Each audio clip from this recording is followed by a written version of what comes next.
कि देश में केवल 4 रेल की लाइन, कितने प्रदेश है देश में, मर कह रहा हूँ, उन्होंने कहा कि 4 रेल की लाइन मैं मंजूर करता हूँ और देश में नंबर 1 पर मैं रोहतक महम हासी रेल की लाइन मंजूर करता हूँ। 2011 के अंदर से प्लानिंग कमीशन से मैंने मंजूर कराई। 2012 में हुड्डा सरकार ने लिख के दिया कि इसका आधा खर्चा रेल की लाइन बिछाने का और भूमि अधिग्रहण का पूरा खर्चा प्रदेश सरकार देगी।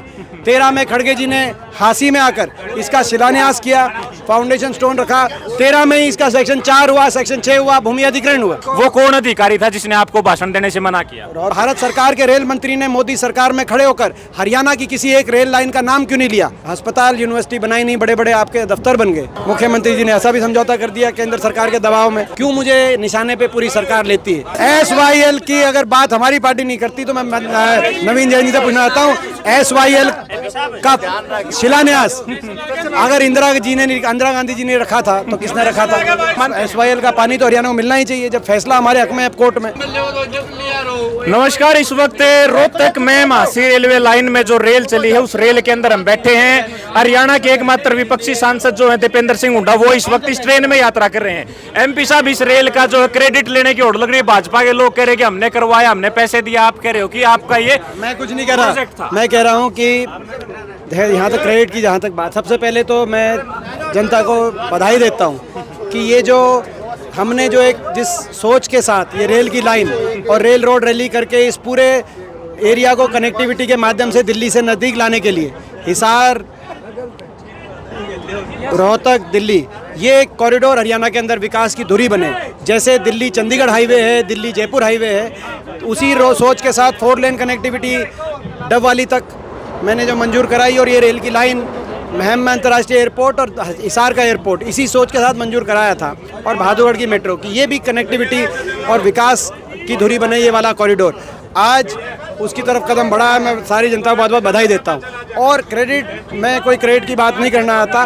क्रेडिट तो वो जिनको जनता की आत्मा दे, जनता की आत्मा ईमानदारी से जिसको क्रेडिट दे।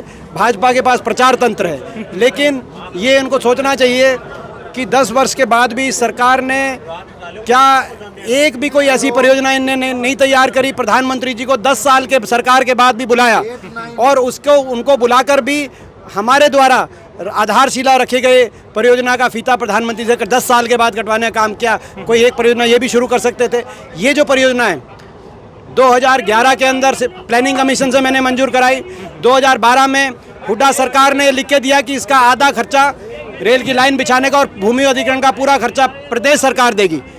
उसके बाद 2012 के रेल बजट में दिनेश त्रिवेदी जी जब बोले, जो आज मैंने उसकी उनका स्पीच भी दिया है सभी लोगों को, उन्होंने कहा कि देश में केवल 4 रेल की लाइन, कितने प्रदेश है देश में, मर कह रहा हूँ, उन्होंने कहा कि 4 रेल की लाइन मैं मंजूर करता हूँ और देश में नंबर 1 पर मैं रोहतक महम हासी रेल की लाइन मंजूर करता हूँ।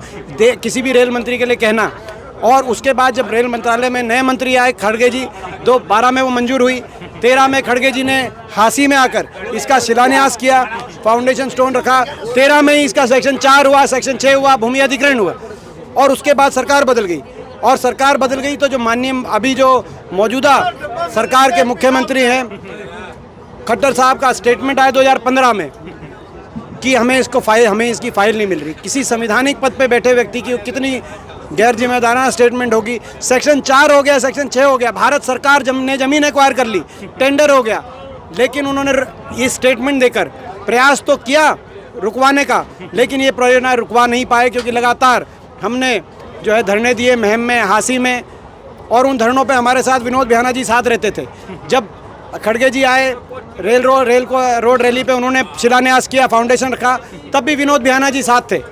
वो उस समय हमारी सरकार में CPS थे और उनकी क्या क्या भाषण थे। मैं उनके भाषणों को सार्वजनिक नहीं करना चाहता क्योंकि मैं उनको एम्बेरस नहीं करना चाहता। मैं इसी गरिमा की राजनीति में विश्वास रखता हूँ, मैं काम की राजनीति में विश्वास रखता हूँ। लेकिन उनको भी बताना चाहिए कि आज वो उस कार्यक्रम में थे कि नहीं थे और उन्होंने क्या बोला था। वो नहीं बोलेंगे तो मैं समझता हूँ कि उनके लिए भी जो है, क्योंकि ईमानदारी की बात होती है। दुर्भाग्य की बात यह है कि 10 साल इवेंट, अभी रेल जो है हमने इतनी मेहनत करके इस रेल पे काम शुरू कराया था। सरकार की लाख कोशिशों के बाद भी उस काम को रुकवा नहीं पाए क्योंकि टेंडर हो चुका था। और अब जाके इवेंट कर रहे हैं पैसा अपने इवेंट में खर्च रहे। अगर एमपी साहब, आपको इवेंट के लिए न्योता दिया था रोहतक में आने के लिए, जब इसका उद्घाटन होना था, आप कह रहे थे कि उन्होंने कहा भी आप भाषण नहीं दे सकते। वो कौन अधिकारी था जिसने आपको भाषण देने से मना किया? रोहतक के जो हमारे डीसी साहब हैं, वो तो मैं उनके प्रति मेरा कोई जो है भाव नहीं है, क्योंकि वो तो एक सरकार का आदेश आगे हमारे तक पास ऑन कर रहे हैं। तो मैं किसी को अधिकारी को पर्सनल, लेकिन उन्होंने कहा कि आप आ सकते हैं, लेकिन वहाँ जो है अपना कृष्णपाल गुर्जर जी और अरविंद शर्मा जी बोलेंगे। तो मैंने कहा जब मैं वहाँ पे उनके साथ बैठा हूँ, मैं भी सांसद हूँ, तो उन्हें थोड़ी देर के बाद उनका दोबारा फ़ोन आया, कहने कि हमने सरकार से पूछा है, आपको बोलने की अनुमति नहीं दी जाएगी। तो किसको लगता है किसका फोन आया होगा ऊपर से उनके पास कि आपको बोलने की अनुमति ना दे? वहाँ आपको पता है किसका आया होगा? लोकतंत्र है, लोकतंत्र में आवाज रखने का तो सबका है। देखो आपको पता है लोग ये कैसा लोकतंत्र है, ये कैसा लोकतंत्र चल रहा है देश में, मेरे को आपको बताने की जरूरत नहीं है।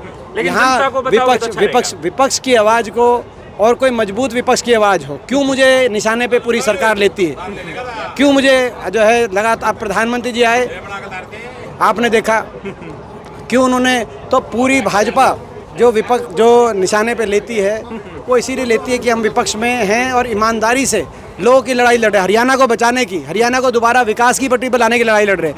मैं पूछना चाहता हूँ, 10 साल में क्या एक परियोजना आपकी नहीं थी जिसका फीता प्रधानमंत्री जी से कटवा सकते थे आप? 10 साल में क्या काम किया आपने? क्या 1 इंच रेल की लाइन बछाई कहीं? मैंने अपने समय में रोहतक झज्जर रेल की लाइन, रेवाड़ी रेल की लाइन, जींद से गोहाना होकर सोनीपत रेल की लाइन, और महम रोहतक महम हासी रेल की लाइन, 3 रेल की लाइन उस समय, मैं बहादुरगढ़ तक मेट्रो, आपने 1 इंच क्या, 1 खंबा मेट्रो का बनवाया 10 साल में? लेकिन एमपी साहब, मैम से शमशेर खड़खड़ाओ कहते हैं कि सेक्शन 4-6 तो लगाया कांग्रेस की सरकार ने, लेकिन पैसा एक भी नहीं दिया लोगों को, वो सेक्शन 4-6 लगा के छोड़। देखिए वो भी मैंने आज जो है रेल का बजट दिखाना, मैं रेल का बजट देखो क्या है कि बाकी तो कहने को तो कोई कुछ कहे, मगर रेल का बजट 12-13 का रेल का बजट, वो साहिल जी हाँ,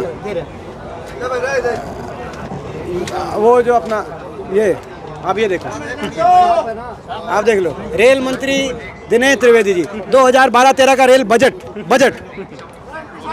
देश में कुछ दस्तावेज है वो दिखा रहे थे आप। ये भी दिखा रहा हूँ। रेल बजट में कह रहे हैं कि देश में 4 रेल की लाइन का मैं बजट देता हूँ, केवल 4 नहीं मंजूर करता हूँ, जिसमें नंबर 1 पे मैं रोहतक महम हासी रेल की लाइन देता हूँ।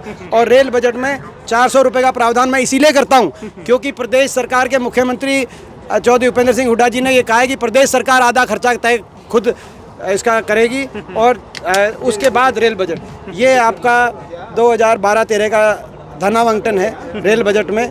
और जैसे मैंने कहा, ये आप देख सकते हो, लगभग जो है अपना 385 करोड़ का रुपए का, जो मैंने लगभग 400 बोला, तो 385 करोड़ रुपए का ये धनावंटन, ये भारत सरकार का रेल बजट है। भारत सरकार का रेल बजट भी गलत है, रेल मंत्री भी, मैं कहना चाहता हूँ 10 साल से किसी भारत सरकार के रेल मंत्री ने मोदी सरकार में खड़े होकर हरियाणा की किसी एक रेल लाइन का नाम क्यों नहीं लिया? आज तक हरियाणा का ही नाम नहीं लिया 10 साल से। और वहाँ ऐसा भी समय था जब हर रेल बजट में, चाहे वो रेवाड़ी की रेल की लाइन हो, चाहे जींद गोहाना की रेल की लाइन हो, तो मैं किसी का व्यक्तिगत, मैं सभी का सम्मान करता हूँ। तो हरियाणा में आप एकमात्र, मैं एक चीज़ कहना चाहता हूँ कि जनता, आपके पास बहुत धन दौलत है, आपने अस्पताल यूनिवर्सिटी बनाई नहीं, बड़े बड़े आपके दफ्तर बन गए, आपने सारे अखबारों के अंदर इश्तिहार आपके हैं, सारा जो है अपना सब कुछ आज आपने, मगर सच हमारा है, हमारे पास हमारे किए गए काम हैं, जिन कामों का 10 साल के बाद भी आपको फीता कटवाना पड़ रहा है। और अभी तो बहुत से ऐसे काम हैं जिनको अभी भी, वो हमारे समय जो सैद्धांतिक मंजूरियाँ थी लेकिन टेंडर नहीं हुए थे, उनकी फाइलें तो वहीं की वहीं रुकी पड़ी हैं। लेकिन एमपी साहब, हरियाणा में आप एक अकेले विपक्ष के सांसद हो, तो क्या आपको गिरने का प्रयास भी रहता है लोकसभा में, राज्यसभा में? वो तो रहता ही है, वो तो लगातार इनसे लड़ रहे हैं, और मैं समझता हूँ